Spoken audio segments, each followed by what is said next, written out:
ជំរាបសួរពុកម៉ែបងប្អូនក៏ដូចជាប្រិយ YouTube និងសួស្តីបងប្អូនសពេតទាំងអស់គ្នាបាទថ្ងៃនេះហើយជួបអសសូមធ្វើការចែកម្លែកពុកម៉ែបងប្អូនក៏ដូចជាប្រិយ YouTube និងបងប្អូនសពេតទាំងអស់គ្នាអំពីប្រធានបទសុខភាពមួយទៀតហើយបាទថ្ងៃនេះយើងលើកឡើងអំពីតកតងនឹងជំងឺលើសឈាមបាទអញ្ចឹងតកតងនឹងជំងឺលើសឈាមដែរបាទថ្ងៃនេះយើងមានប្រធានបទថ្មីមួយទៀតដើម្បីចែកម្លែកគឺយើងនិយាយអំពីវិធីការពារជំងឺលើសឈាមដែលភាសាអង់គ្លេសគេហៅថា How to prevent hypertension បាទយើងឃើញថាបច្ចុប្បន្នហ្នឹងគឺជំងឺលើសស្ពាតឈាមគឺជាជំងឺមួយដែលយើងឃើញច្រើនផងដែរជាពិសេសវាអាចកើតមានតាំងពីវ័យក្មេងបាទរហូតដល់វ័យចាស់ផងដែរដែលវាតកតទៅនឹងមូលហេតុវាមានផ្សេងគ្នាឬក៏មូលហេតុមិនត្រូវបានរកឃើញផងដែរបាទយើងចង់ដឹងថាតើវិធីការពារជំងឺលើសស្ពាតឈាមហ្នឹងគេត្រូវធ្វើយ៉ាងណាខ្លះបាទយើងចង់ដឹងតោះគ្នាសូមស្ដាប់ការបកស្រាយជាបន្តបន្ទាប់ដូចតទៅបាទអញ្ចឹងមាតិកាក្នុងថ្ងៃនេះដែលហើយជួបអសធ្វើការចែកម្លែកយើងឃើញមាន3ចំណុចសំខាន់ទី1គឺសេចក្តីផ្ដើមទី2អាការៈជំងឺលើសឈាមនិងទី3គឺវិធីការពារជំងឺលើសឈាមបាទយើងចង់ដឹងថាតើជំងឺលើសឈាមនឹងមានអាការៈអ្វីខ្លះនិងវិធីការពារនឹងយើងត្រូវធ្វើយ៉ាងណាដែរបាទយើងចង់ដឹងតើអ្នកសូមស្ដាប់ការបកស្រាយជាបន្តទៅទៀតបាទអញ្ចឹងយើងមើលស្អីផ្ដើមជំងឺលើសឈាមគឺជាជំងឺបេះដូងសរសៃឈាមមួយនៅពេលដែលសម្ពាធឈាមវាស់នៅពេលសម្រាកឡើងជាប់លើសឬស្មើនឹង140លើ90មីម៉ែត្របារ៉តសម្ពាធឈាមរបស់មនុស្សពេញវ័យធម្មតាគឺចន្លោះពី100ទៅ110សំទោសទៅ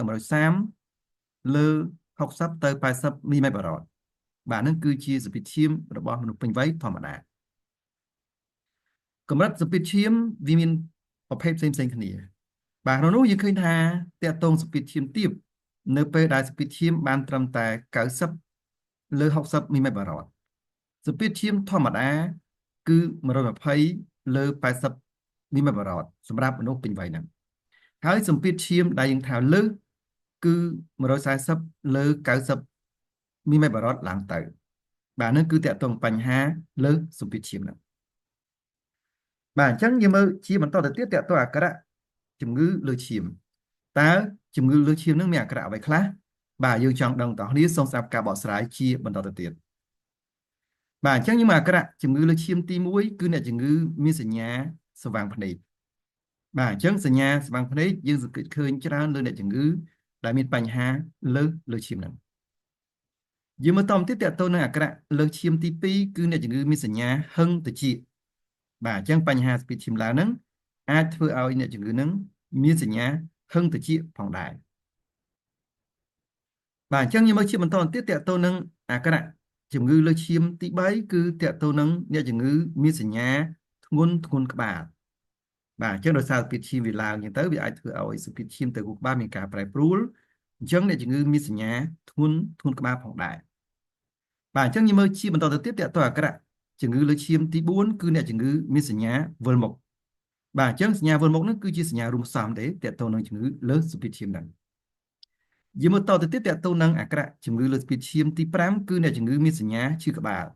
បាទអញ្ចឹងឈឺក្បាលហ្នឹងគឺដោយសារបម្រែបម្រួលសម្ពាធឈាមទៅកាន់ខួរក្បាលបាទអាចឲ្យអ្នកជំងឺមានសញ្ញាទាក់ទងនឹងឈឺក្បាលផងដែរយើងមកជាបន្តទៀតទាក់ទងអាការៈជំងឺលើសឈាមទី6គឺអ្នកជំងឺមានសញ្ញាតឹងរឹងកញ្ចឹងក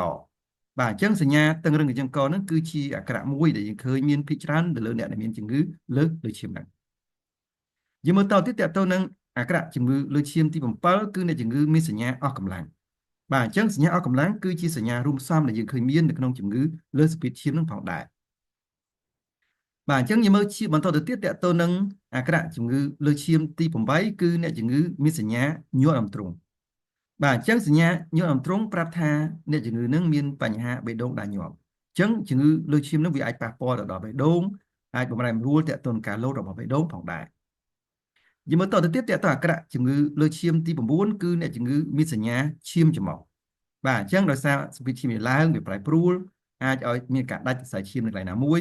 ចឹងវាអាចមានបញ្ហាទាក់ទងនឹងឈាមច្រមុះផងដែរយើងមើលតទៅទៀតទាក់ទងអាការៈជំងឺលើឈាមទី10គឺអ្នកជំងឺមានសញ្ញាឈាមនៅក្នុងទឹកនោមបាទអញ្ចឹងដោយសារបំរែបំរួលនៅក្នុងរាងកាយរបស់យើងអញ្ចឹងឈាមអាចមានប្រែប្រួលដែរនៅក្នុងនោះយើងឃើញមានឈាមនៅក្នុងទឹកនោមជាសញ្ញាមួយដែរ ដែលយើងឃើញមាននៅក្នុងជំងឺលើឈាមហ្នឹង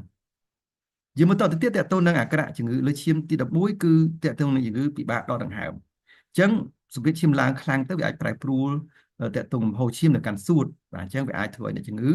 មានសញ្ញាពិបាកដកដង្ហើមឬក៏មិនអញ្ចឹងទេវាអាចជាផលវិបាកនៃជំងឺលើឈាមតើតើសួតផងដែរបាទយើងបន្តទៀតតើតើនឹងអាការៈជំងឺលើឈាមទី12គឺអ្នកជំងឺមានសញ្ញាចង្អោរឬក៏ក្អួតបាទចា៎ហ្នឹងគឺដោយសារបំរែបំរួលស្ពីតឈាមមានការកើនឡើងឬក៏ថយចុះបាទអញ្ចឹងយើងមើលជាបន្តទៅទៀតតើតើវិធីការពារម្ដងតើវិធីការពារជំងឺលើឈាមហ្នឹងយើងត្រូវធ្វើយ៉ាងណាខ្លះបាទយើងចង់ដឹងតើគ្នាសូមស្ដាប់ការបកស្រាយជាបន្តទៅទៀតបាទអញ្ចឹងយើងមើលវិធីការពារជំងឺលើឈាមទី1គឺយើងត្រូវកាត់បន្ថយការញ៉ាំអំបិលឬក៏កាហ្វេបាទអញ្ចឹងការញ៉ាំអំបិលនិងកាហ្វេហ្នឹងគឺអាចធ្វើឲ្យសម្ពាធឈាមយើងមានការប្រែប្រួលនិងការឡើងផងដែរទី2គឺយើងបរិភោគបន្លែផ្លែឈើជាទៀងទាត់បាទហ្នឹងគឺវាអាចជួយកាត់បន្ថយសម្ពាធឈាមបានកុំឲ្យឡើងផងដែរបាទហើយមួយទៀតគឺតើតើនឹងជៀសវាងឬក៏កាត់បន្ថយការញ៉ាំអាហារដែលមានជាតិខ្លាញ់អាហារហឹរបាទហ្នឹងគឺអាហារដែលធ្វើឲ្យសម្ពាធឈាមមានការប្រែប្រួលផងដែរបាទអញ្ចឹងយើងមើលជាបន្តទៅទៀតតើតើនឹងវិធីការពារជំងឺលើឈាមបន្តមកទៀតគឺតើតើឈប់ជក់បារីនិងឈប់ផឹកស្រាបាទអញ្ចឹងបារីស្រាក៏អាចធ្វើឲ្យបញ្ហាតើតើបំរែបំរួលសម្ពាធឈាមនៅក្នុងខ្លួនយើងផងដែរបាទមួយទៀតដែរគឺអ្នកជំងឺត្រូវហាត់ប្រាណឲ្យបានទៀងទាត់បាទអញ្ចឹងការហាត់ប្រាណគឺវាអាចជួយផងដែរតើតើនឹងបញ្ហាអ្នកដែលមានសម្ពាធឈាមកើនឡើងហ្នឹងបាទហើយមួយតមទៀតគឺតើតើវិធីការពារជំងឺលើឈាមបន្តមកទៀតគឺយើងត្រូវត្រួតពិនិត្យសម្ពាធឈាមរបស់យើងជាប្រចាំបាទអញ្ចឹងដោយសារយើងមានសម្ពាធឈាមឡើងអញ្ចឹងយើងអាសាត្រួតពិនិត្យទៅបានទៀងទាត់បាទមួយថ្ងៃពីរថ្ងៃម្ដងអញ្ចឹងទៅឬក៏អាចម្ដងក្នុងថ្ងៃបើសិនជាសម្ពាធឈាមមានការប្រែប្រួលខ្លាំងបាទដើម្បីយើងដឹងទាន់ពេលវេលាកុំឲ្យមានផលវិបាកកើតឡើងទាក់ទងនឹងជំងឺលើឈាមហ្នឹងបាទយើងមើលជាបន្តទៅទៀតតើតើនឹងវិធីការពារជំងឺលើឈាមបន្តមកទៀតគឺយើងត្រូវគេងសម្រាកឲ្យបានគ្រប់គ្រាន់អញ្ចឹងអ្នកដែលគេងសម្រាកមិនបានគ្រប់គ្រាន់វាអាចប្រឈមនឹងការឡើងស្ពាធឈាមនឹងផងដែរបាទមួយទៀតគឺយើងត្រូវបញ្ចុះទម្ងន់បើសិនបើធាត់ឬក៏លើសទម្ងន់បាទអញ្ចឹងអ្នកដែលមានបញ្ហាធាត់ឬលើសទម្ងន់គឺប្រឈមហានិភ័យនឹងការលើសខ្លាញ់អញ្ចឹងវាអាចពាក់ព័ន្ធនឹងការឡើងស្ពាធឈាមផងដែរបាទមួយទៀតគឺត្រូវគ្រប់គ្រងការតានតឹងចិត្តនិងបញ្ហាថប់អារម្មណ៍បាទអញ្ចឹងការតានតឹងចិត្តនិងថប់អារម្មណ៍វាអាចបំរែបំរួលសម្ពាធឈាមនៅក្នុងខ្លួនយើងបាទអញ្ចឹងវាអាចឲ្យសម្ពាធឈាមយើងកើនឡើងផងដែរបើសិនបើពុកម៉ែបងប្អូនក៏ដូចជាប្រិយមិត្តទាំងអស់ចង់តាមដានព័ត៌មានសុខភាពថ្មីៗដល់ថ្លៃច្រើនទៀត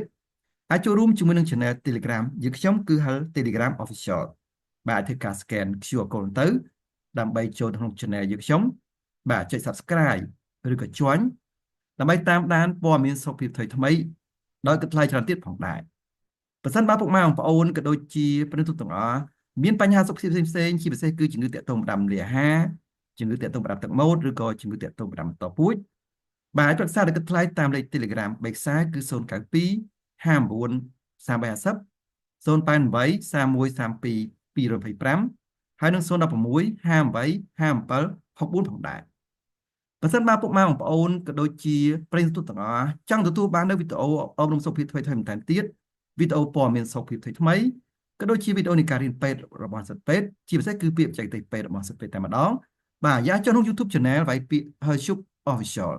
បាទដែលអក្សរស្រាប់ចុច search បាទស្វែងរកទៅពេលហ្នឹងឃើញ logo របស់យើងខ្ញុំហើយចុះក្នុង Channel ចុចពាក្យ Subscribe និងរូបកណ្ដឹងបាទចុចពាក្យ Subscribe និងរូបកណ្ដឹងគឺសម្រាប់អ្នកថ្មីៗដែលមិនទាន់បាន Subscribe អញ្ចឹងនៅពេលដែល Hershuk Official ធ្វើការ post វីដេអូជាបន្តនឹងឃើញក្នុងបណ្ដាញ YouTube ជាបន្តបន្ទាប់បាទសូមអរគុណចំពោះការគ្រប់គ្រងនិងការ Subscribe ដល់ Channel របស់យើងខ្ញុំផងដែរបាទសូមអរគុណ